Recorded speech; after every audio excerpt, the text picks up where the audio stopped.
Hi. Let's learn about understanding how at par works, with examples. The term at par means at face value. A bond, preferred stock, or other debt instrument may trade at par, below par, or above par. Par value is static, unlike market value, which fluctuates with credit ratings, time to maturity, and interest rate fluctuations. The par value is assigned at the time the security is issued.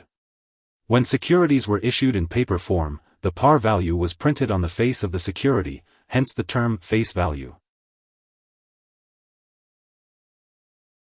Due to the constant fluctuations of interest rates, bonds and other financial instruments almost never trade exactly at par.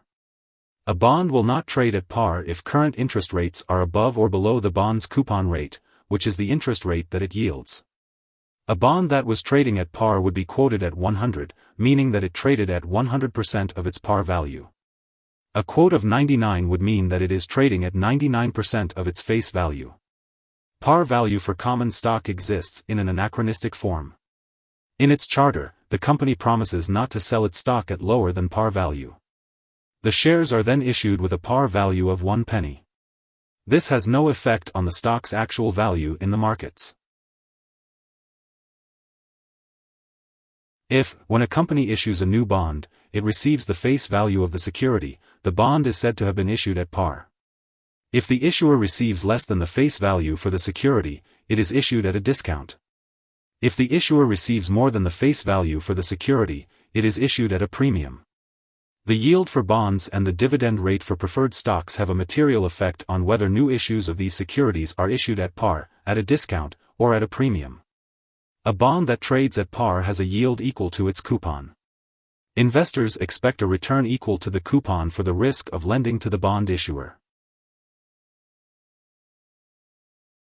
If a company issues a bond with a 5% coupon, but prevailing yields for similar bonds are 10%, investors will pay less than par for the bond to compensate for the difference in rates. The bond's value at its maturity plus its yield up to that time must be at least 10% to attract a buyer. If prevailing yields are lower, say 3%, an investor is willing to pay more than par for that 5% bond. The investor will receive the coupon but have to pay more for it due to the lower prevailing yields. A bond's par value is its face value, the price at which it was issued. Most bonds are issued with a par value of $1,000 or $100. Over time, the bond's price will change, due to changes in interest rates, credit ratings, and other economic factors. Here are 4 key takeaways. 1. Par value is the price at which a bond was issued, also known as its face value. 2. A bond's price will then fluctuate based on prevailing interest rates, time to maturity, and credit ratings, causing the bond to trade either at above par or below par. 3. At par will always refer to the original price that a bond was issued at. 4. The owner of a bond will receive its par value at its maturity date.